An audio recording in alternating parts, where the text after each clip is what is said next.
Hey guys, before we get started today, I wanted to tell you about another podcast called True Crime Out Loud. If you're fascinated with all things true crime but want to hear the facts of the case without trying to be persuaded, this is the podcast for you. Each week, husband and wife hosts Bea and Jen will present a case to you with the known facts, and you get to decide what you think happened. They present each case with the dignity and respect owed to the victims and their families. With insight to law enforcement, real-life experience, in-depth research, and a passion for the truth, you will hear True Crime Out Loud. Check out the podcast True Crime Out Loud on Apple Podcasts, Spotify, Stitcher, and almost anywhere else you get your podcasts. Thanks, guys. Okay, now to the show. Grace is laying on the floor because she has hurt her back. I am so broken that when Perry Smith was crushing aspirin and drinking root beer, I was like, same, dude. Oh my god. Hi everyone, I'm Bolton. And I'm Grace. And welcome to Crime Scenes, a true crime movie podcast. Okay, Grace, what movie are we doing today? Today we are doing Truman Capote's In Cold Blood. I am so excited. I love this movie. This movie is perfect. In fact, I love it so much. We are going to do a two-parter for this one. So we are doing part 1 this week, and then we will do part 2 in our next episode. Yes. This movie was requested by my best friend since birth, Maddie Ostick. Thank you so much for requesting this because now we get to watch it for the show. If you would like to make a request, you can do so by sending us a DM through any of our social medias. We are at Crime Scenes Pod on Instagram, Twitter, and Facebook. You can also make a request through our website, crimescenespodcast.com. And we have a link to our website in the link in bio on our Instagram. We also want to remind everyone that we have brand new merch that is available through our website, crimescenespodcast.com. And you can also get to this again through the link in bio on our Instagram at crimescenespod. It is some really great stuff. We have t-shirts and tank tops, but we also have hoodies, mugs, coasters, notepads. I particularly love the notepads for taking notes when I'm watching movies. So if you enjoy listening to the podcast and want to find a way to support us, that is a great way through getting some merch. You can also support the podcast through Buy Me a Coffee. And you can get to Buy Me a Coffee through buymeacoffee.com/crimescenespod, or you can go through our website, or again, you can go to the link in bio in our Instagram. And for those that don't know, Buy Me a Coffee is a way to support the podcast by making a small monetary donation in an amount of your choosing. It can be like $1 or $2, literally like buying us a small coffee. So if you're enjoying the podcast and you want to show us some support, buymeacoffee.com is a great way to do that. We love it. And of course, we always appreciate it when you rate, review, and subscribe to the podcast on Apple Podcasts. The more 5-star ratings and positive reviews on Apple Podcasts means more visibility so that more people can listen. We always appreciate it when people leave positive reviews on Apple Podcasts, even if that's not normally the platform that you listen to your podcasts on. And if you want to send us a review, we will post it on our Instagram. We did that recently with _Lady Q on Instagram. She left an awesome review that was very Zodiac themed. So if you haven't seen that, please check that out. Thank you so much. And last thing, we now are on YouTube. So if you prefer to listen to the podcast through YouTube, you can do it there as well. All right, no more talking. Let's get to In Cold Blood. In the heart of America, in a small rural community, occurred a crime which shocked the entire nation. A book about this crime by Truman Capote became a worldwide bestseller. Now a motion picture brings this book to the screen. In Cold Blood. An appalling and apparently senseless crime. 2 apparently heartless young criminals. What is the reality behind the appearance? Richard Brooks, a director of great forcefulness, was determined to capture the reality with absolute honesty. The relentless pursuit of authenticity leads cast and crew to the actual city streets, the sun-drenched desert highways, the rain-swept country roads, and the garish gambling towns where the real-life drama was played out. Many of these same spectators and reporters were in the sullen crowd that saw the killers brought to this courthouse after their capture. In this courtroom, they were tried for murder, and 7 of the jurors are the actual men who decided their fate. Robert Blake plays Perry Smith. Scott Wilson plays Richard Hickock. The crime depicted in Cold Blood took place inside this house. It is reenacted inside this house, so that the motion picture itself becomes a terrifyingly true story of our generation. A generation both repelled and attracted by violence.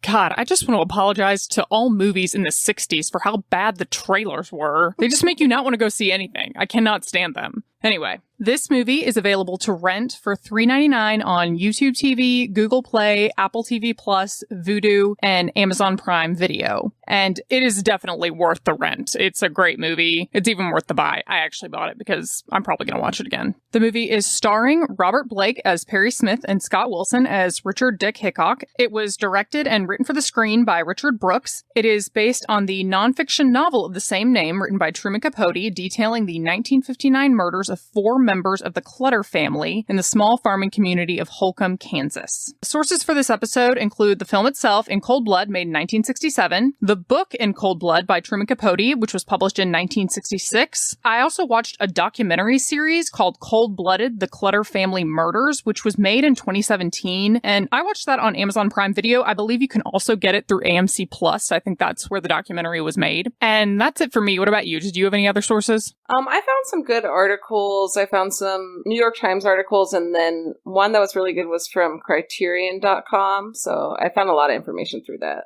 And as usual, if you would like to see the list of our sources, you can do so on our website and in our show notes. Like always, I want to go over a few things before we start. This movie jumps back and forth between scenes of the criminals while they are on the run and the investigators investigating the case. Yeah, I was a little confused by the cuts back and forth just because I kind of went into this blind. I had never seen it and I'd never read the book. Yeah, I figured that might be an issue. So we're going to do our best to make sure we're really clear about who we're with in each scene and how many groups we're rotating between. So you'll hear us very frequently saying, okay, now we're back with the criminals and they are doing whatever they're doing. And then we'll jump back and say, and now we're back with the police officers and they are doing blah, blah, blah. Typically, it's going to be either we're with the criminals or we're with the police officers. At the beginning, there's a little bit of time where we're with the victims. The second aspect of this movie to be aware of is it is in black and white. And I only say this because I'm always surprised by the number of people turned off by movies just because they're in black and white. In this case, it is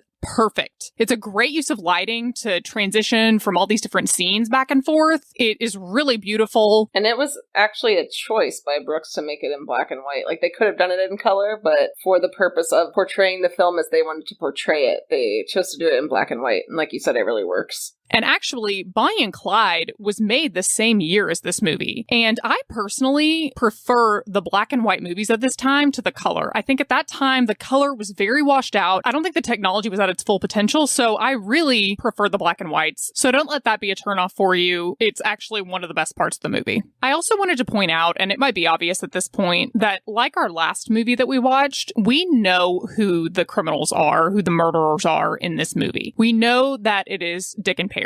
And we see a little bit of the investigators as they go through the process of figuring out who did this and getting their suspects and ultimately getting the confession. But the movie is much less about watching that and much more about asking and attempting to answer the question, why did they do this and how did they do it? And I mean that in the sense of what was their initial motivation, but what kind of person commits an act like this? And that was a big part of the book, I think, as well. And it really delved into the background of both Dick and Perry. And I think that is why it made it as famous as it did. Now, with that being said, this book has been criticized for focusing too much on these two offenders and less on the victims. But I actually want to wait and address that at the end after we're done with the recap, because I do have a theory for why that is. Had you read it before? So after I transferred from Tulane, where we went to school together, I actually took a class at SMU where we did read the book. It was criminology. Oh. And I searched for my notes from that damn class for so long. I could not find them anywhere. And I definitely have watched the movie several times, so I knew the story from the movie, but I did not remember the book at all. And I didn't know if it was going to be much different. So I ended up re-listening to the audiobook of it. But yes, I did read it before. And finally, the last thing I want to talk about before we start this recap recap is I want to give a little bit of a background as to how this particular story got so famous to the point that a book and a movie were made out of it, and a little bit about the background of the nonfiction novel, because they are kind of related.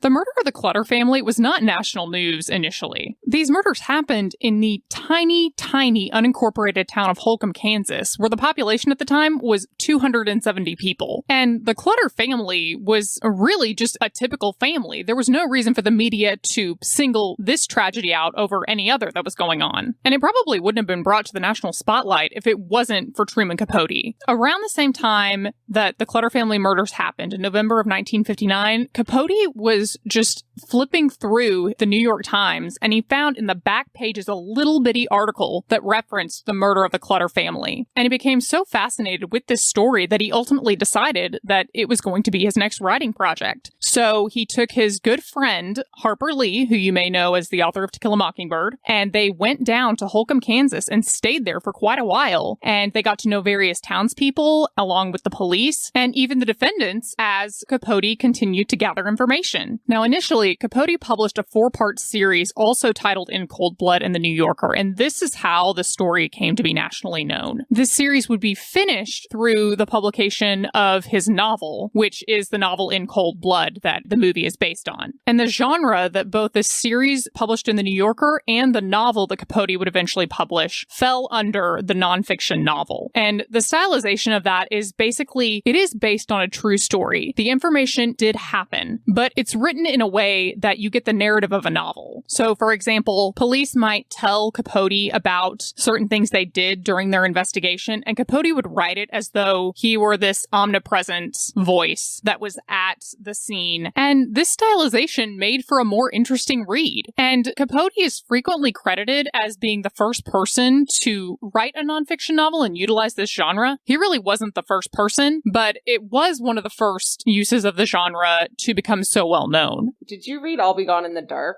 Mm-hmm. By Michelle McNamara. Yeah. The way that she described some of the Golden State Killer's attacks, I felt like that was very similar to this, as she really used her storytelling voice. Like, I was afraid for my window screens to be open after reading that book, because it wasn't just a description, it was like putting me in the place. So that kind of came to mind when I was reading all of the criticism that, like, it is true, but that it's dramatized, but it's nonfiction, but really interesting. And I'm glad you mentioned that, because the fact that this book was published, particularly the fact that it was published as a nonfiction novel, created some controversies. Because Capote had the ability to frame the narrative any way he wanted, a lot of people believe that he did not feature the victims enough, and to a certain extent, he created more sympathy for the defendants than what was actually true. And again, I'm going to talk about that more after we're done with the recap. Additionally, there was a lot of question as to whether the novel was factually accurate. And Capote said at the time that it was published that everything in it, although it was created in a narrative form, was true. However, we know of at least one part of the novel, the very end, where it features one of the officers speaking to the friend of one of the victims at the cemetery. That did not happen. He admitted that before he died, and there have been other things where it's become clear that they either weren't fact-checked correctly or that they were also inaccurate. But really, the thing that is most controversial to me and really makes me question whether or not it was ethical to publish this book, and the thing that I think affected Capote the most too, was the fact that he could not finish the book and publish the book until the entire case was done. And the entire case would not be done until the sentences were carried out against both of these defendants. And spoiler alert, but you're going to know anyway, the sentence that both of these defendants receive is death. So Capote was literally waiting to publish this novel while these guys were on death row. And for better or worse, I think that that is a reason why the book, the movie, and the case remain so well known to this day. Yeah, and I didn't realize that this was like the birth of true crime. Everything I read has said like this is what basically created the true crime genre. It is, and the book In Cold Blood is the second most sold true crime book in history behind Helter Skelter. And that's pretty nuts for how old this book is. But anyway, I know someone out there is like, for the love of God, just get to the movie. So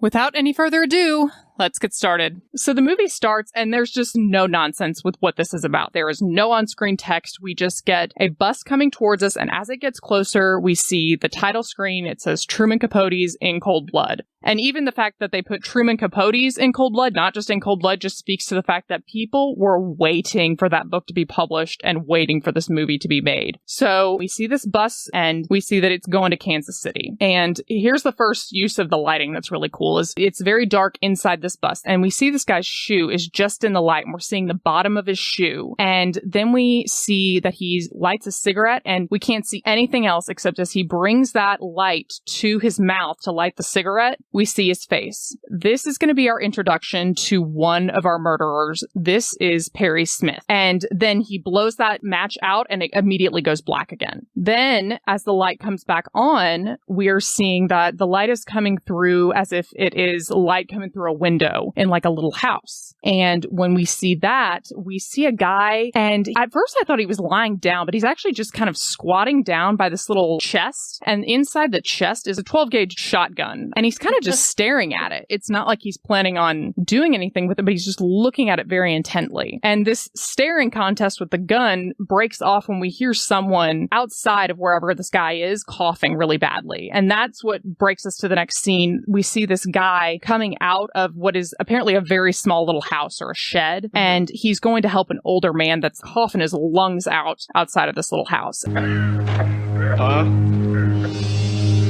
You alright, Pa? And this is our introduction to our second killer. And this guy's name is Dick Hickock. And Dick lives up to his name so well. This idiot is just a horrible human. Yeah, aren't you glad they didn't let Paul Newman play him? Oh my God, no. Apparently, the studio Columbia, they wanted Paul Newman and Steve McQueen to play the killers. I'm really glad they didn't do that. That would not have worked. It would not have worked. This movie also does a really good job of incorporating little pieces of these two guys' lives throughout the movie to give you context as to who they are and why they are the way they are. So we're going to address that as we go. What you need to know at this point is that this guy is living with his dad. His dad is chronically ill. He's not in good health, and they're very poor. Like, the dad is coming out to go back in the house from an outhouse. That's why he's outside. And so Dick helps him get back inside, and as he's helping him back in, he's explaining to his dad that he'll be gone for the day. He's going to help a friend. Hey, you're up early. I got a big day ahead. I wish you didn't have to go. Well, I promised to help his friend. Goddamned outhouse. One of these days soon, I'm changing all that. Damn soon. So all we really know is that he's getting ready to leave for the day for an extended period, and he's taking the car with him. Then after he gets his dad inside the house, he goes back and he gets that gun out of that chest, and we see him hide it in a coat and put it in the back seat. So he's taking a gun with him wherever the heck he's going. We don't know where he's going yet, though. So we are back to that bus, and it is arriving in Kansas City. And I don't know if you noticed this, but it says the music is by Quincy Jones. Is that Quincy Jones? Yeah, Quincy Jones. I didn't realize that he made scores and soundtracks for movies. I guess I don't know enough about movie music, but yeah, he made the whole score for this movie. His name comes up in the credits. It's right at the moment that the bus is arriving in Kansas City. But aside from the fact that we learned that little fun fact, we see Perry getting off of this bus, and he has got this obnoxiously huge box with him. You're wondering what the heck is in it? Just remember this box. This box is going to become very important, and Perry is not going to give it up for anything in the world. And as he's getting off the bus, he's looking around at the bus station, and he looks kind of lost. He looks like he's lost, and he looks like he's looking for somebody. And so we see him, we also see that Dick is about 32 miles out of Kansas City. He's driving, presumably to go pick Perry up, but we don't really know at this point. They're not together. Yeah. And then we get a really awkward moment back with Perry at the bus stop. He's trying to use a phone to call someone, and he runs up, and these nuns, like actual like sisters, they cut in front of him. I remember seeing that and being like, they just butt in front of him. Yeah, like right in front of him. And he's kind of mad, but he goes away pretty quickly. And then one of the nuns looks at him and says, Young man, I am terribly sorry.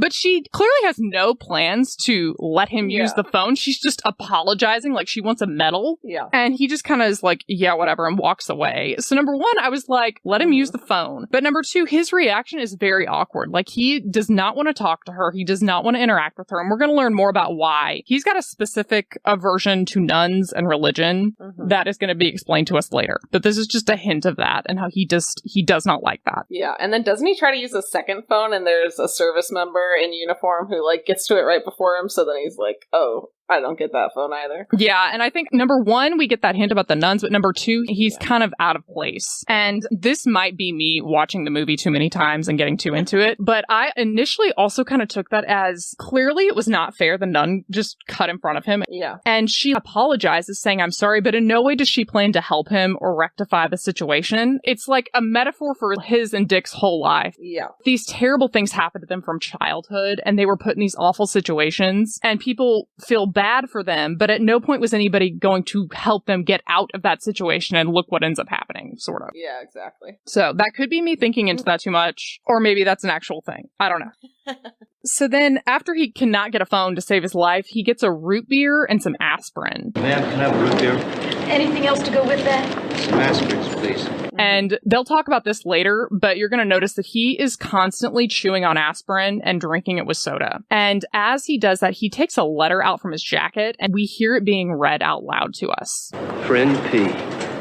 Came out in August, and after you left, I met someone. He put me onto something we could bring off beautiful. A cinch. The perfect score. It's a sure thing. Am depending on you. Love, Dick. P.S. We'll meet your bus November the 14th. M Day. M for money, honey. It is a letter from Dick, and it is saying that he will come pick him up at Kansas City when his train arrives. And from the context of the letter, Perry has just gotten out of prison, and Dick has found a job for them. And he's saying it's a cinch, it's easy money, it's guaranteed. And it doesn't say this blatantly, but just from the way it sounds like some sort of robbery job or something. The one thing we know for sure is that Perry and Dick do know each other. Dick is supposed to be on his way to come get him, and he's just waiting for him, but he's not there yet. He is very late, actually. Very late, yeah. And just a brief background on them, Dick and Perry met in prison previously. They both had been in prison for theft. And the one thing I like about this movie is there's a lot of little scenes that you otherwise would not think are important. But the funny thing about them is they actually did happen. And they are in the book that Capote wrote. And one scene we see is Dick getting gas as he's on the way to go pick up Perry. And this gas tenant sees the gun that he's got in the back seat, and he thinks that he's going pheasant hunting. And he comments on that. Hey, you sure got a perfect day for it. What's that? Hunting pheasants. And in the darkest way possible, Dick's like, Yes, indeed. Dead-eyed Dick Hickock, huh? Well, them birds don't know it, but this is their last day on Earth. which just sends chills down the spine and confirms that Dick sucks. So then after we get this really dark message from Dick, it's like the whole movie completely changes and we are in an episode of Leave It to Beaver. For those keeping up with us, it's just been back and forth between Perry at the bus station and Dick on his way to the bus station. Right. Now we are cutting to a totally unrelated, different scene. We are being introduced to the Clutter family. Now the Clutter family, they're ultimately going to be the victims in this. And the Clutters live in a little bitty town in Kansas called Holcomb. This town is so small that when they drop off the mail, they drop it off by train, and they just throw these bags of mail out of the train. They don't even stop the train. And everybody knows everybody in this town, and people particularly know the Clutters. Everybody knows the dad, Herbert Clutter. He has a small farm out in this area. He will frequently hire seasonal workers, which becomes important later. And people know them as being churchgoers. They're very involved in the community. Herbert was the most straight-laced man you could conceivably think of. He did not drink alcohol or caffeine, nor did he let his employees have any of those things. He only had milk. He had two... I know. I just can't imagine drinking milk like all the time now. It literally says in the book you had to sign a contract that you would not drink if you worked for him, and if he found out, he'd fire you. Which I was like, Herb, that's a little much, but he was a nice dude. He would give bonuses to his employees that they really, really appreciated, and other than him being a big stickler for certain things, he was a nice guy. Yeah. And they had 4 children in total. They had 2 older daughters. One was married with her own child. One was in nursing school and away, so we will not see either one of those 2 daughters. And then they had 2 kids kids that lived with them at the time. They had their 16-year-old named Nancy, and then they had a son named Kenyon. And in this scene, we see Herb kind of getting ready in the morning. We see Nancy walk by. Morning, Daddy. Well, you're up early. And I've got a furious day ahead. And then we also see Kenyon down in their little basement, and they really did have a little basement area that was kind of like a game room, and he's like trying to sneak smoking a cigarette. Morning, Dad. Thought maybe I smell smoke. Yeah, me too. Could be a leaky valve. Could be. Peppermints before breakfast might stunt your growth. And it is true that the housekeeper commented that lately she kept smelling smoke, but they couldn't figure out who was smoking in the house. They didn't know if it was like stress and Mr. Clutter was doing it or if it was somebody else. They didn't think it was Mr. Clutter, so I think that's why they added it in being Kenyon, like he was trying to smoke and not let his dad find out. But I don't think they ever actually found out who the person was that was smoking. And also just fun fact is that was the actual Clutter house that they filmed in, which I couldn't get my mind around. They paid money to the Clutter family to film this movie, and so all those scenes actually were shot in the house where it really happened, and that like gives me the heebie-jeebies. For how much shit they gave Truman Capote in that documentary I watched, they let the film be in the house. That's nuts. Yeah. After we see the Clutters, we see Perry is still waiting at the damn bus stop. And we see him on the phone, and he is calling someone. And the person he's calling is the clergyman at the prison that he used to be at. I want to call the Kansas State Penitentiary. Person to person, Reverend James Post. Reverend James Post. And this clergyman answers. And the weird thing about this is there was no real reason for him to call him. It becomes very clear that Perry has already broken his parole, and this clergyman is telling him, come back, what are you doing? Perry, think. You've already broken parole by quitting your job. You'll break it again if you step into Kansas. Whatever you do, don't cross that river into Kansas. And Perry lies and says that he's waiting for a friend named Willie J. Well, I'm waiting for Willie J. Did something hold up his parole? I was supposed to meet him right here. And Willie J was another person that he was in prison with, but Perry had no intent of meeting him there. I think this was just some form of a last resort stopping himself before he met up with Dick, because Dick wasn't there yet. It doesn't really work. He just kind of feels bad. I think it gives him the sense of feeling like a failure. He hangs up the phone, and it's like, there's no turning back from here. Right. So we go back to our Clutters, and we get introduced to the mother in the Clutter household, and that is Bonnie Clutter. And we see that Kenyon, the son, is coming in, and he's kind of helping his mom wake up, and she doesn't look well. She looks physically sick. Morning, Ma. They don't really touch on this in the movie, and they sort of touch on it in the book, but granted, this book was written in the 60s. She had mental health problems. It seems to be like some ongoing depression that was very debilitating for her. She didn't like to leave the house, and what ultimately ended up happening is she lived in one room and Mr. Clutter lived in the other. He was very social. She was not, and it was just something that the family dealt with on a regular basis. We also see a scene where Nancy is talking about going and running her mom's errands for her. Daddy, you know Miss Jolene well. I promised to teach her how to bake a cherry pie. Sounds serious. She insists on today. That makes it practically a catastrophe. Because I also promised to help Roxy with her trumpet solo. Then errands for Mother in Garden City, lunch with Susan. Suppose I take care of your mother's errands, huh? Thank you, Daddy. This scene also shows how Nancy has like 800 things she's got to do. She's going to help someone with their trumpet lessons. She's got to help someone with their French lessons. She's got errands to run for the mom. So it makes it very clear that they were very involved in the community. Now we're back to Perry. He's at the bus station, and he's basically just washing himself off, like he's washing his face and his arms and stuff, and he's looking in the mirror. And this is kind of one of the examples of the novelization of both the movie and the book. He kind of is having this fantasy scene in his head, and it's that of Harry headlining, playing the guitar and singing in what looks like it's going to be Vegas. And he did have this idea of himself. He even had a stage name for himself. He wanted to be a singer. And as he is having this moment, Dick shows up in the bathroom. Like, Dick has finally arrived at this damn bus station. Stick him up. Hey, buddy. How long you been standing there? Long enough to catch your late show. And I wanted to point this out because it took me a couple of watches of this movie to differentiate the two. They're very different in personality and they're very different in what they look like, but they're constantly referred to as a unit, Dick and Perry. Mm-hmm. Perry is the dark-haired person. Right. So just if that visually helps you differentiate these people, he's got dark hair. Dick has lighter hair. So now Dick is helping him get all his stuff together and they're getting ready to go. And Dick actually picks up this obnoxious box that Perry's been carrying around the bus station for a few hours now. And he asks him, What in the hell is in here? Concrete? That's all my stuff. Books, letters, songs, souvenirs from Korea.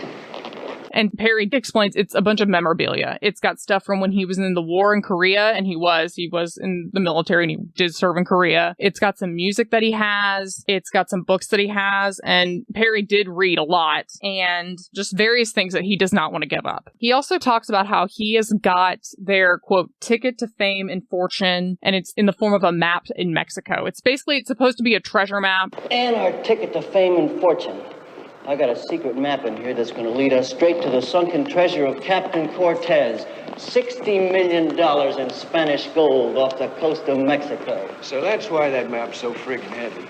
You get the sense that they've loosely got plans, that they're going to do this job, whatever that is, and then they are going to go to Mexico. Mm-hmm. So now we have Dick and Perry driving, and this is the first time we actually get an explanation of this job that Dick has talked about in this letter to Perry previously. And basically, he is saying that they are going to be able to make $10,000 in a matter of a couple of hours. And the way they're going to do this is they are going to steal this $10,000 from this family called the Clutters. This is the Clutters that we have been watching since the beginning of the movie. That map's not as heavy as yours, but it's the real thing. And it's going to get us 10,000 real dollars by tonight. 400 miles west of here. Big Daddy Clutter's place. That's the layout. The works. Somewhere in that office, in one little old safe. And inside that safe, 10 grand, maybe more. And Dick explains he used to live with a guy in prison. They were in the same cell. And this guy's name was Floyd Wells. And Floyd Wells told him that several years ago, he worked on a farm. The farm was owned by Herb Clutter. And that this guy was very rich. He hired a lot of employees. And at one point, Herb told Floyd Wells that at some points while operating his farm, he had to spend as much as $10,000 in a week. Now, Dick took this to mean that he literally generates $10,000 cash every week and has this somewhere at all times. And so he immediately starts asking this Floyd Wells guy questions, like, where was he exactly? How do I get there? How often is he working? Just little bitty details. Ultimately, he tells Floyd Wells, I'm going to go rob this guy. Mm-hmm. He also tells Floyd Wells he's going to take Perry with him to do this. So in this scene, they're driving. That's where they're going. They're going to Holcomb to go rob the Clutters. And as they continue driving, we see that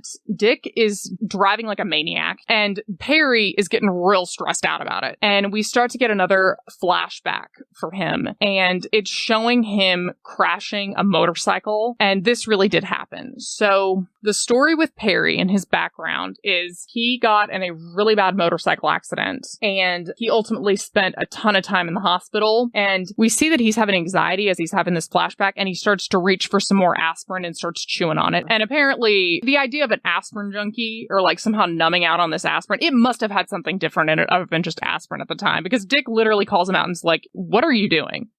You want to watch it, boy. You'll end up an aspirin junkie. Been one for 7 years. Got the habit in the hospital. Doctors. They made a dwarf out of me. And Perry tells him, I've been doing this for 7 years. And he says that the doctors in the hospital got him hooked on aspirin. And they also said that they made a dwarf out of him. And in this motorcycle accident, it really badly damaged his legs. And through the surgery that they had to do to fix his legs, it made his legs disproportionate to the rest of his body, and it made him shorter. So he really did have oddly shaped legs. And we're going to see that later. He's very insecure about them. He does not like to undress in front of people. He doesn't like people to see his legs because he knows they look weird. Mm-hmm. Then, after we talk about Perry and this injury, Dick starts talking about his own car crash incident, which he has also had. Look at me. Crack up my car, wake up in a charity ward, and don't even recognize myself. Basically, Dick was not a dick originally when he was growing up. He was actually a very nice kid. He was kind of the all-American boy, did a bunch of different sports, was very involved in school. Then he gets in a car crash, and he had severe head trauma as a result. And people even said that you could tell because his eyes no longer aligned straight anymore. He kind of had a lazy eye that went off after this head injury, and his personality changed. He started kind of getting into some criminal activity, particularly stealing. Then we see Dick and Perry, and they stop in a town called Emporia, Kansas. And they really did stop at a convenience store like this, and they are buying rope, gloves, tape, and Dick steals a little thing of razors just for good measure, just to do it. And that's kind of an example of how he was. He did these little deviant behaviors all the time, and it makes Perry mad. He's like, why would you draw more attention to us than is necessary? Right. That was stupid. Stealing a lousy pack of razor blades to prove what? Everybody steals something sometime. It's the national pastime, baby. Stealing and cheating. If they caught every cheating wife and tax chiseler, the whole country would be behind prison walls. And one thing they mentioned at this point is that they did not buy black stockings to cover their faces. And obviously this is going to be a robbery thing. So Perry tells Dick, we need to go somewhere else to buy these things. And Dick asks him, all right, where do you want to go get this stuff? And as he's asking this, it just so happens that a group of nuns is crossing the street. I don't know. I've never in my life seen a nun just walking around. So I don't know why there are all these nuns in Kansas, but there are. So they're crossing the street, and Perry's like, let's go to the Catholic hospital and get some black stockings there. Yeah. And as he says this, Dick makes like the crude joke as per usual, and Perry's just like, forget it. It doesn't matter. I just don't like nuns. I have an aversion to them and religion. Nuns are bad luck. Kind of sexy, though. You wouldn't think so if you lived in one of those orphan homes. With those black widows always at you. Always sneaking up in the dark, spying while you sleep. Hitting you with a flashlight for wetting the bed. And this is where Perry gets into a little bit of his childhood. Although Perry did have parents and he at different times would live with both of them, there was a time where he did stay in an orphanage. And when he stayed there, he would wet the bed, and the nuns at this orphanage would beat him severely when he did this. There was one particular instance where the nun was beating him with a flashlight, and she beat him so badly. And I know. Christ. This is nuts. She beat him so badly, and I was thinking like she spanked him. She was hitting him on the penis, and it almost made his penis sever off. Oh my God. And he still had a scar. So he did not like nuns. He had a big problem with them. He didn't like to be around them. So now you kind of understand why. Yeah, I would not either. It's because they beat the crap out of him. Yeah. And he says this weird thing in the movie and the book. He says that this kept going on until he was saved by a yellow bird. Sort of a parrot. Taller than Jesus. Brilliant yellow like a sunflower. It attacked those nuns like an avenging angel. The nuns begged for mercy. But the yellow bird slaughtered them anyway.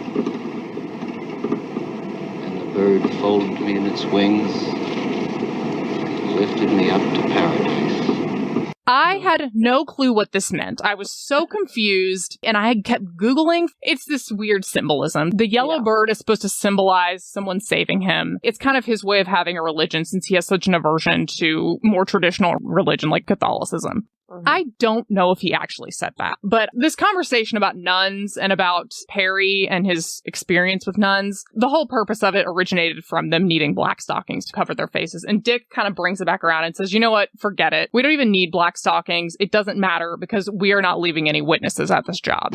Black stockings are a waste of time. No one's going to remember us because we're leaving no witnesses.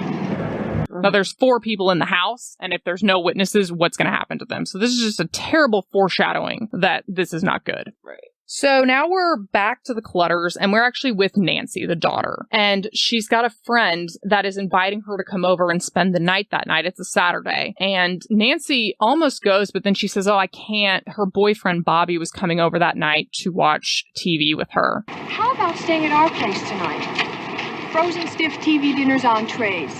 Spaghetti, macaroni, or pizza. Sounds irresistible. I'll tell Mom. Golly, Sue. C'est impossible. Pourquoi, chérie? Bobby's coming over. I'll pick you up for church tomorrow. 9 sharp. Now, in reality, this friend did not ask her to come over, but what did happen was her boyfriend, Bobby, had actually asked her if she wanted to go to a midnight movie that night on Saturday night, and her dad had told her, no, you can't go. And the reason she couldn't go is because she had just gotten in trouble for staying out too late with Bobby, and her dad didn't want her staying out late again, but he told her, if you want, he can come and watch TV with us after dinner. Right. So Bobby said, fine. So what ends up happening is Bobby was going to come over to watch TV with them, but if her dad had let her go to that midnight movie, she would not have been home when Dick and Perry get there, and for what ultimately happens. That's crazy. Then we get to Mr. Clutter, and he is with a man, and you get some context that he is signing off on a life insurance policy. And it is true, earlier that day, the day that the Clutter family is going to be murdered, he signs a life insurance policy for $40,000. And if there is a accident, which would include murder in this case, then it is double indemnity, meaning that the policy goes to $80,000. And Truman Capote talked to the insurance salesman that had him signing all the papers, and he said that he did have this weird moment where he kind of stood and was looking out the window and it was getting very morbid. And he said, the thing is, I didn't think anything of that. When people sign life insurance policies, they do that all the time. It's like signing a policy, signing a will. You're ultimately going to start thinking about your impending death. Getting insured is like when you wash your car, it always rains. Know what we call this in the insurance game? The solemn moment. I guess when a man makes out a policy or takes out his last will, it's only natural to think about mortality. And he even said to him, don't worry about it. This is normal. And Herb Clutter signs it and, goes on his merry way. This insurance policy has nothing to do with their death. It just happens to be an insane coincidence that he signed it on the day that they died. So that's just a mind fuck for you. Like, it has nothing to do with it. And then we get back to Dick and Perry. They are still driving to Holcomb. It's getting darker now, so they're getting closer. And Perry asks Dick, why'd you pick me for this job? And Dick tells him that he figured they would be the perfect match. A perfect score needs perfect partners. Together, we're a perfect fit. It's your score. Where do I fit in? I got you figured for a natural-born killer. Or did you lie about that punk in Vegas? No. And at this point, you get the sense that people are under the impression that he has killed someone before. What we're going to learn is that he has not ever actually killed anybody. Also in this conversation, Perry asks Dick if he remembers Willie J., who was a guy that was in prison with them. And if you remember, this is also the guy that Perry lies about to the chaplain when he calls him while he's at the bus station. He says he's waiting for Willie J., and he never was waiting for him. He was always waiting for Dick. And this person is just someone that Perry was friends with while he was in prison. And in the book, it's kind of the novelization of it. He was very influenced by him to be a better person, to go beyond being a criminal. And when he could never get a hold of Willie J. again, he ends up going with Dick. I think the purpose of him asking about him at this particular moment while they're driving in the car and they're almost to Holcomb is it's again like that last minute, like he can still turn back, but he's not going to. And Dick is not going to let him. And it's also at this point, it's actually perfect timing because it's right after this that Perry says that he was his good friend. He was kind of inseparable from Willie J. And then Dick says to him, well, I'm the only friend you've got now. Friend to the end. We're better or worse? Till death do us part, huh?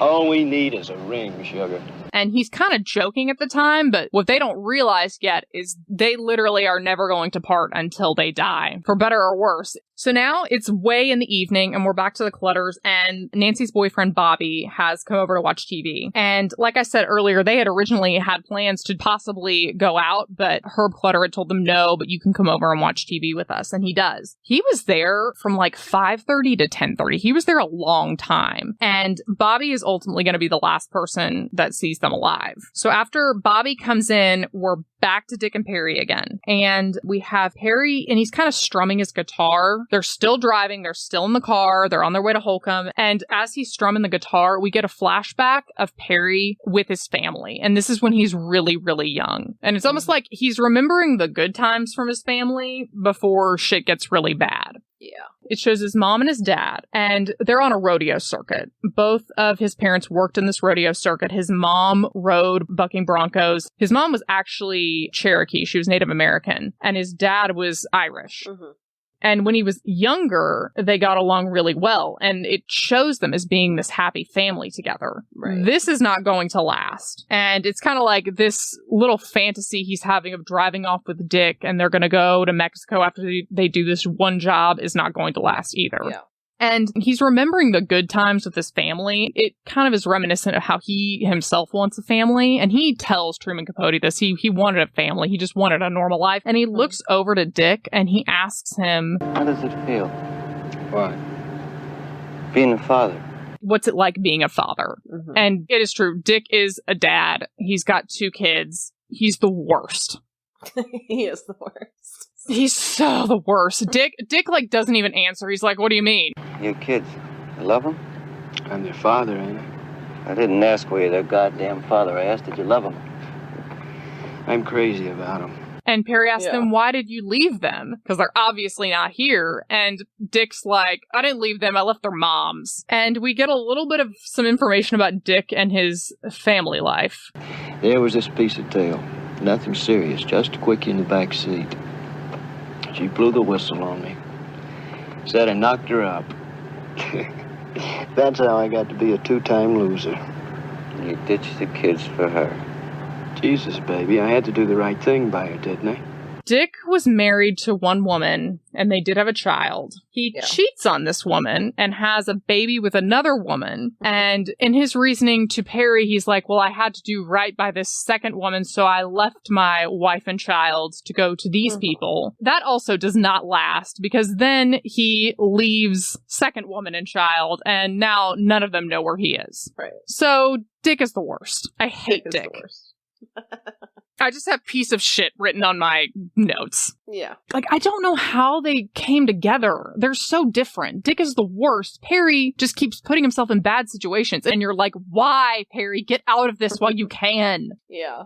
So after they have this little conversation, we see that Bobby has left the Clutters. He's going home. So now it's just the Clutters at their house. And we see Nancy go into the house. And what does she not do? She does not lock the goddamn door to this house. This is the original lock your doors story. Yeah. Nobody locked their doors in this town. This town was tiny. Right. It's that tale as old as time. No one locked their doors at this time. And neither did the Clutters. But you need to now, please. Thank you. So Nancy goes in and the doors are not locked. And now we see that Dick and Perry just arrived in Garden City, Kansas. This is about 7 miles outside of Holcomb. And they're also in the same county as Holcomb now at this point. And they stop at a gas station, and they really did stop at a gas station right before they got there. And Perry is getting so nervous, and he actually gets sick in the bathroom. And they show that he's like in the bathroom for an obnoxiously long amount of time because he's starting to freak out.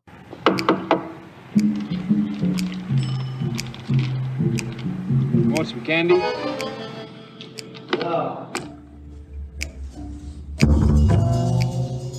You okay? Fine.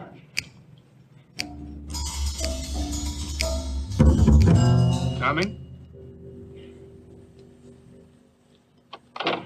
And Dick is like not phased at all. Yeah. So the last thing we see on this particular night is the Clutters getting ready for bed.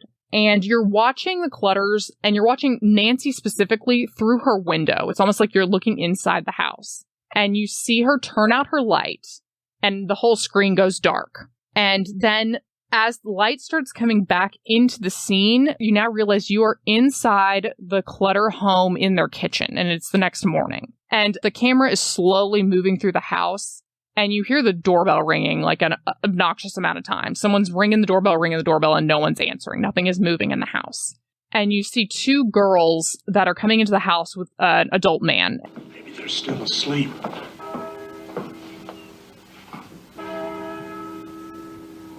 Nancy? And who these 2 girls are is one of them was a neighbor that lived nearby, and the Clutters would always take her to church with them. And then the other girl, she is also someone that they would take to church with them, and her dad would drop her off every day. And this first girl, the neighbor, she came over initially, and no one was answering the door. She couldn't get in. So she calls the second girl, and says, have you come up here or heard anything from them? They're not answering the door. So this girl was on her way anyway. Her dad comes with her, and they went ahead and let themselves into the house. And I don't know why. In my mind, I was thinking, they're not answering the phone. They would have told them if someone was leaving. If I was this dad, I would have immediately been thinking, okay, Herb has had a heart attack and died, so this is about to be bad, or something bad has actually happened. But either way, I would have told the girls, stay out of the house, let me go find them. But he doesn't do that. He just lets the daughters go straight upstairs as he's standing there, and you notice he sees that the phone is off the hook, and then you just hear a blood-curdling scream. Yeah. And so now you know they have found the Clutters. And specifically, what happened was the two girls went upstairs. They went straight to Nancy's room, and she looks in there and screams and runs away. The second girl goes in, and she doesn't notice anything at first because it's dark. The light's off. And so she goes up to Nancy and actually starts trying to shake her. And then she realizes that there's blood all over the wall and that she's been shot. So she runs out, and they immediately call the police. And you see the police going over to the house. And this is the local sheriff's office, the county sheriff. And they walk in, and they do a cut where they start at the officer's feet going up. And you see that the phone is off the hook. The phone was actually completely cut. And you also see there's a wallet, like a woman's purse, on the ground that's completely empty. And as you look up to these sheriff's deputies, one of them says, "Don't touch it. Do not touch anything." And they pretty immediately called the Kansas Bureau of Investigation. And that's the statewide police agency. And different states have different names for their statewide police agencies like that. Like Georgia has a Georgia Bureau of Investigation, but not all of them are called Bureau of Investigation. But they should be, because it sounds way cooler. It does. Texas has Texas Rangers, but they're problematic. Well, yeah, Texas Rangers are cool, but California is just the sheriff's office, right? No. So here's the difference. People get confused. Say you're in a city, you're going to have your city police department. There's certain areas, obviously, within a county that are not in any particular city. They're unincorporated. Those areas are in the control of the sheriff's office, the county sheriff. Then you have your inter-county areas, like, so your highways, and that's where you get your highway patrolmen or your troopers. That is the same agency as the state police. They're all the same thing. They usually just kind of divide off a department as the highway patrol. Oh, yeah, I guess they're just called state troopers, right? Yeah, that's exactly what it is. Got it. So, this sheriff's office, they realize immediately this is bad. All four of the Clutters are dead. And this town is tiny. Nothing like this has ever happened before. They are calling the state police to come in and deal with this. And you see, even though they're not touching anything, the police are walking around just to kind of figure out where is everybody, what has happened. And they don't show anything, but they show them lifting like a bed sheet, and they show them go down into the basement. And I don't know if you've ever seen actual photos of a crime scene like that. It is not like the movies. I've seen them before. Like, someone getting shot, it is bad. Yeah. It's not like a hole in your head with a lot of blood. Your whole skull comes apart. It's very, very graphic. And that was kind of the case here. So who they find and where is they find Herb and Kenyon down in the basement. They've both been tied up. Herb has had his throat cut and he's been shot. Kenyon's been shot, and then Bonnie, the wife, is up in her room and she's been shot in her bed, and then Nancy is up in her room and she's been shot in her head. She specifically has been shot in the back of the head, not in the front. So then this is another like little thing that actually happened, and I think it's cool just because it shows how ingrained Truman Capote was in this little town at the time. You see two ambulances and they're now driving off to go to the Clutter home, and there's an older woman that sees them, and she is working at the post station. So where the train goes by and throws the mail out, she works there. This lady is based on a real person, and she also had her daughter working there with her. And so she's out there and she sees these two ambulances go by, and she goes in and comments to her daughter. Well, I just saw two ambulances going up the Clutters. I just wonder what happened. And the daughter kind of ignores her and is like, would you stop being nosy? And she's like, I'm just saying, that's unusual. I also want to point out that, thank God, I live in a time where there's social media for me to stalk people, because I would be the nosiest. I would be notoriously so nosy, so now I can do it at least with a little more discretion. I have to know everything and I will figure it out. Fair.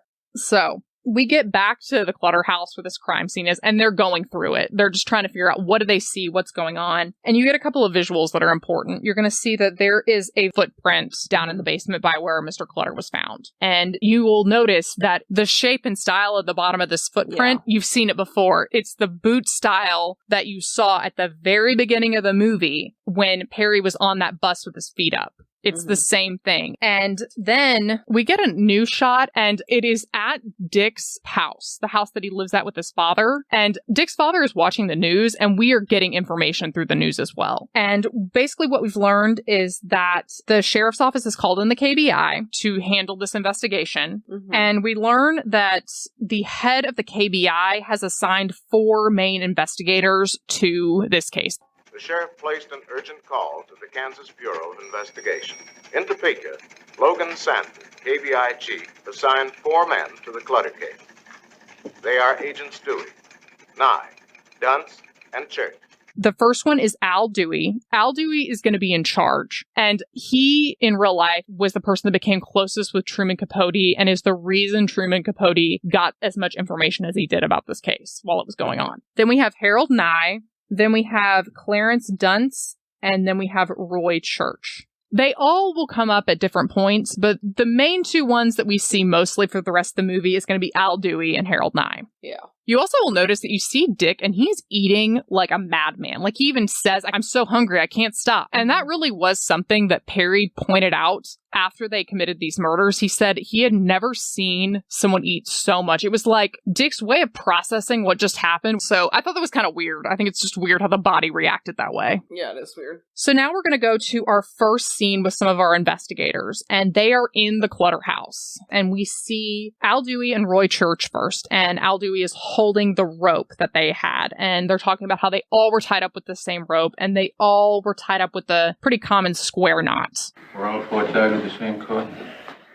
All tied with the same square knot. Used by anybody who works with livestock. Did you find any shell casings? Nope. Which means that you can bet they didn't leave any fingerprints either.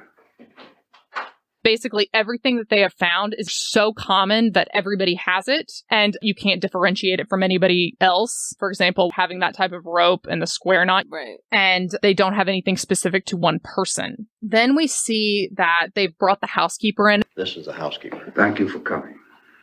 Are they still? No, madam. They've been taken to the funeral home. Now, if you just look around, Mr. Church here, see that anything's missing. Never hurt anybody.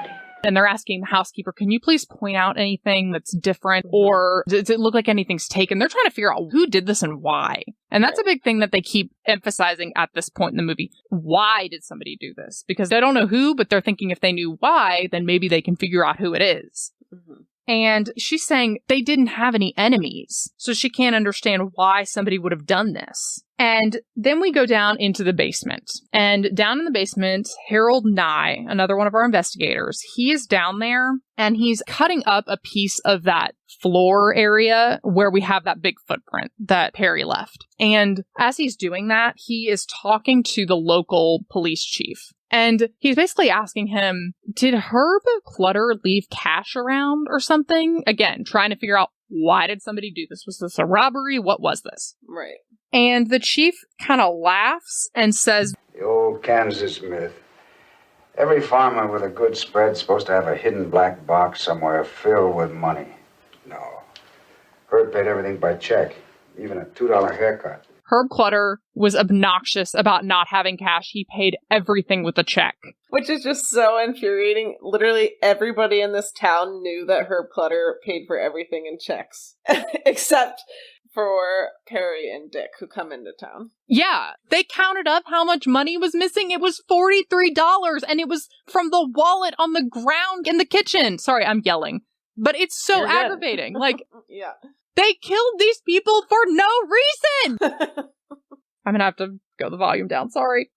And the problem with this, too, is it's pointing them in all the wrong directions. They're thinking, well, if everybody knows that Herb doesn't have cash, then they couldn't have been trying to rob them. So it's got to be another reason that they were killed. Right. Then they start looking at other things to kind of guess where this could have been coming from. And they talk about how Herb was actually placed on a mattress on the floor before he was killed. Kenyon had a pillow under his head before he was shot. And so they start saying, well, it's kind of like they were almost making them comfortable before they murdered them. Maybe they knew them. And they also talked about how Nancy, she was shot in the back of the head, not the front. So maybe it was that they didn't want to be looking at her as they killed them. They start thinking this is something probably personal. Right. And you as the viewer know what's happened, and you see them going in the wrong direction. You're like, you're making good points, but that's not what this is. Yeah. And as they're talking about hypotheticals about who could have done this, they keep using the plural they. They could have done this. They could have done that. And finally, at some point, Investigator Nye says, You keep saying they.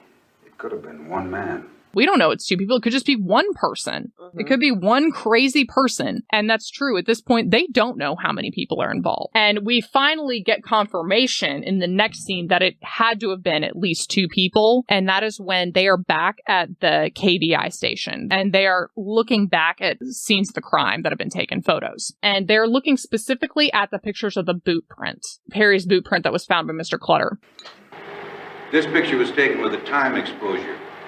It shows only what the eye saw. This picture was taken with a flash bulb. That's a different pair of shoes. Yeah. Well, we know there are at least two of them. And they're talking about how when you take it without a flash, you just see Perry's big bloody footprint. But when you take it with a flash, you can see that there's actually another set of footprints in that area by a different set of shoes. And they at least know it's two people at this point. That's at least the one thing they get. And because that's the one piece of information they know that possibly only the killer would know, Investigator Nye makes a point of saying, Newspaper boys seen this? Not yet. Keep it that way. Do not let the media know this. They cannot know that we know there was two sets of prints in there right now. And surprisingly, that does actually stay a secret. And after we have this little meeting, all of the investigators walk out, and there's a bunch of reporters out there. And this is when we're going to be introduced to a new character. And this is the one fictional character in the movie that was not actually real. And it's a reporter, and his name is Bill Jensen. Now, Bill Jensen, he basically is playing the role of Truman Capote in this movie. Right. He does not look or act anything like Truman Capote. But in the same way that Capote got close to the investigators, he's going to kind of get close to the investigators, and you're going to see him milling around town with different townspeople. And he's just always kind of there in the same way Capote was. So we get some information from the investigators as they're talking to all these reporters standing there. It happened around 2 a.m. All four were apparently killed by the same weapon, a shotgun, 12 gauge. Mr. Clutter's throat was cut. Before he was shot? Probably. All four were tied with the same nylon sash cord sold in most hardware stores. Their mouths were taped. And they also point out that their prime suspect at this point is Nancy's boyfriend, Bobby. And he spoke in that documentary that I watched, and he said, I was not surprised when they came to talk to me. I knew they were going to. I was the last person there. Of course they're going to. Yeah. So he gets ruled out pretty quickly. They also mention in this little press conference that none of the women were sexually assaulted and no one heard anything. They had one person that worked on the property that would stay pretty close and he didn't hear anything. No other neighbors heard anything. And they had a giant farm. Everybody was so far away, I don't think they would. Yeah. And they've got nothing. They have absolutely nothing. And in the book, they talk about how when they had conferences like this for a while, the investigator was just like, I just kept saying we cannot reveal any information at this time. And it was literally just because they did not know anything. Oh, God. Then as all this is going on, we get back to the housekeeper who's still walking through with one of the investigators in the house. And she notices that Kenyon's clock radio is gone. The radio. Kenyon always listened to the news and weather before he went to bed. But where's his radio? And it jumps perfectly into a scene where Dick and Perry are listening to said clock radio, and they're listening to police reports about this murder. And Dick doesn't really care what's going on. Perry is an absolute mess. Dick cannot stop eating. Perry cannot eat at all. He is so sick to his stomach. And he is furious. He's furious at Dick. He's furious at the fact that he believed this stupid bullshit about $10,000 just being in this house. Right. And he says, we got a radio and $40 for this whole thing. You and your hotshot prison buddy, Floyd Wells. Big fat safe in the wall. $10,000. A cinch. Okay, Floyd's a jerk. But we scored, didn't we? Perfecto. You call an 800-mile drive, and the rest of it for 43 lousy dollars. You call it perfect? And then we get a moment where Perry realizes they are truly stuck together. And this happens when Dick's trying to get Perry to relax, and he's like, You worry too much. How are them cowboys going to connect us? Remember, no witnesses. And Perry points out, we did. I know one.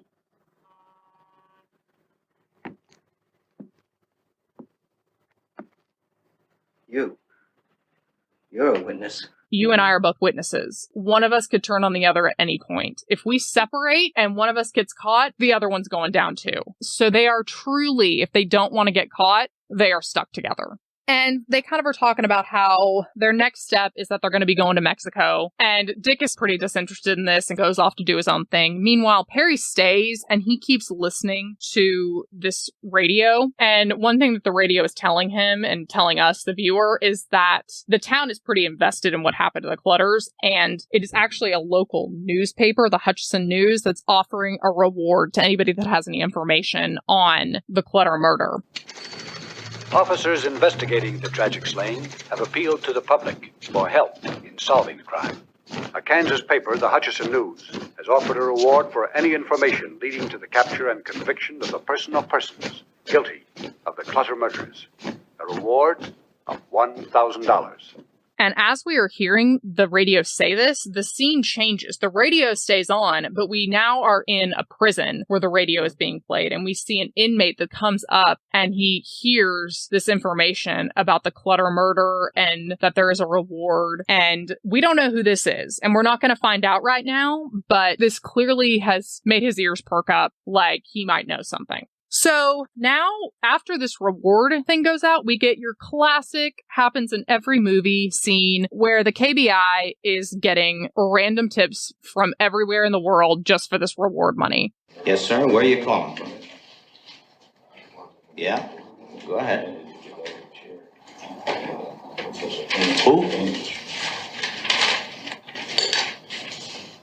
How do you know he was a foreigner?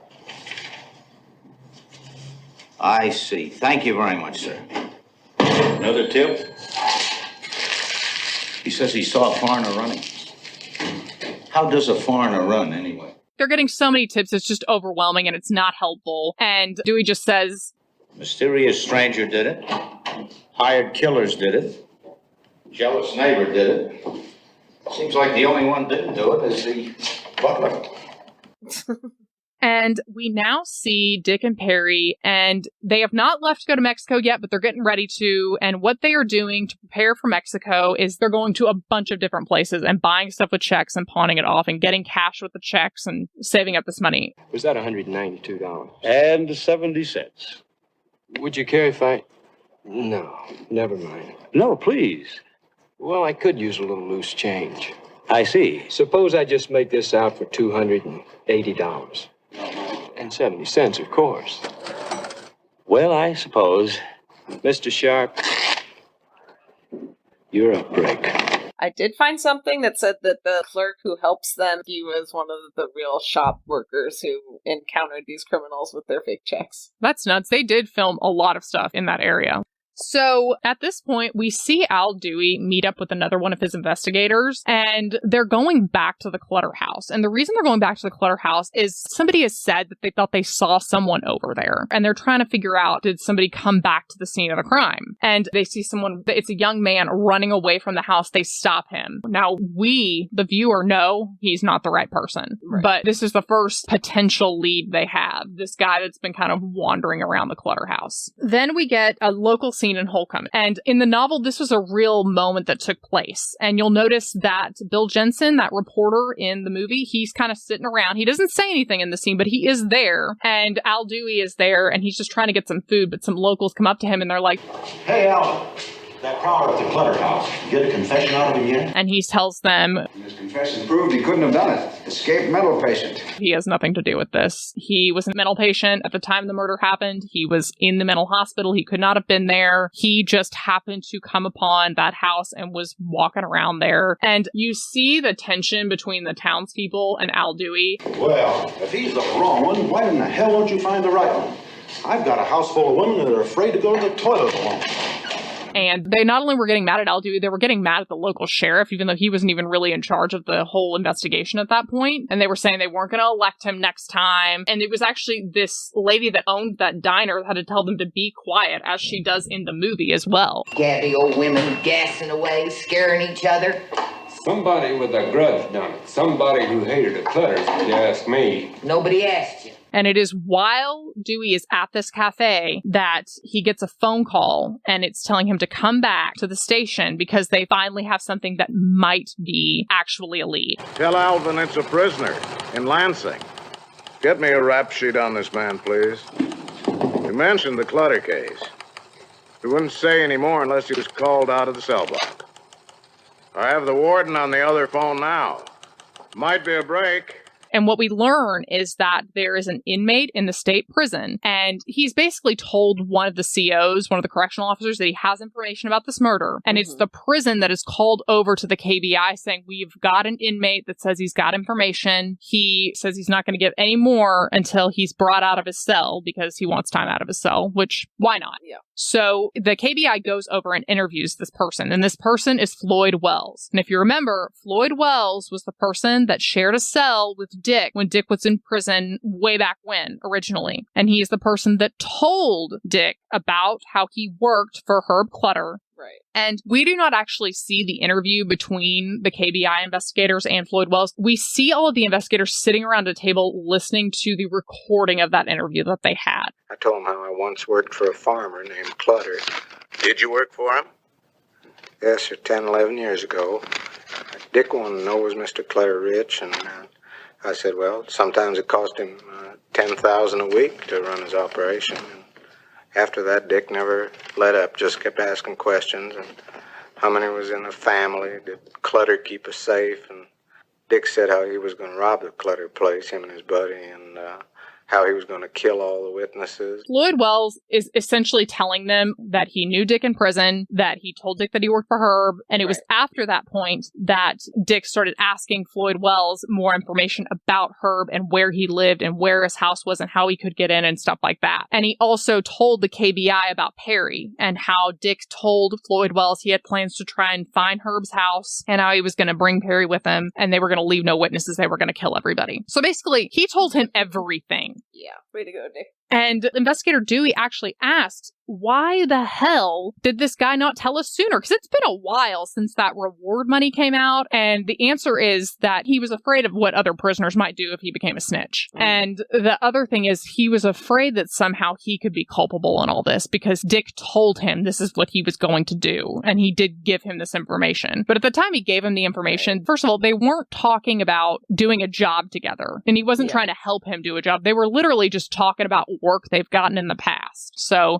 he's not culpable in any way, but that was why he waited so long. So now they have the names of these two guys, and they know that they have been writing bad checks and that they've broken their parole. So what Al Dewey says is, issue a pickup warrant. All points bulletin. You better make it for parole violation, passing bad checks. They know they're wanted for murder. Yeah. Put a warrant out for them, but do it for parole violations and do it for these bad checks. Do not do it for murder. The reason he doesn't put the murder warrant out is they still don't have enough. Right. They just have this story from this guy, but at least it would get them somewhere so they could arrest these people and talk to them and have them in custody.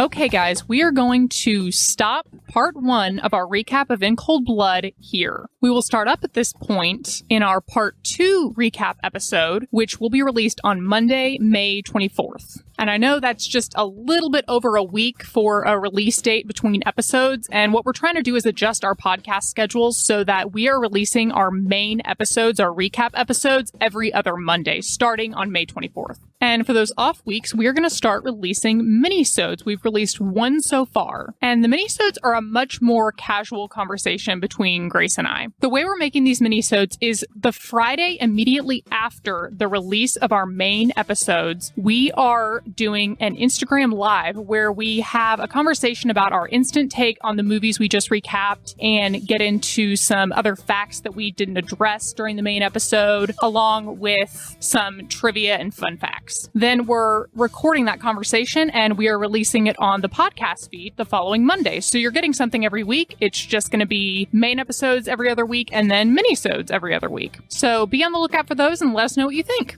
Okay, I'm going to really try to keep this outro short. So if you would like to make a request, if you would like to check out our merch, if you would like to support us through Buy Me a Coffee, anything you could possibly want to do with the podcast, please go to our website, crimescenespodcast.com. You can also go to any of our social media accounts. We are at Crime Scenes Pod on Instagram, Facebook, and Twitter. We now have a YouTube if you would like to listen to us there. And if you like what you are hearing, the best thing for you to do is to rate, review, and subscribe to the podcast on Apple Podcasts. That is the way that we get the podcast out there. Thank you so much for listening, and we will see you next week with part 2 of our recap of In Cold Blood. Bye, guys. Thanks, guys. Bye. Or if you would like to, hold on. If you'd like if you would like to make a recommendation, you can do so at by visiting. Damn it. Okay. Maybe I should just say that. This movie is. I'm having a terrible time here. Oh shit. Oh no, we did that. If you would like to make a recommendation, you can do so through messaging us on our website, or you can get to our website through our fuck me. I think you might have too many applicants for that one, Bolton. I'm gonna try this one more time. Go to our Instagram. Just go, okay? Yes.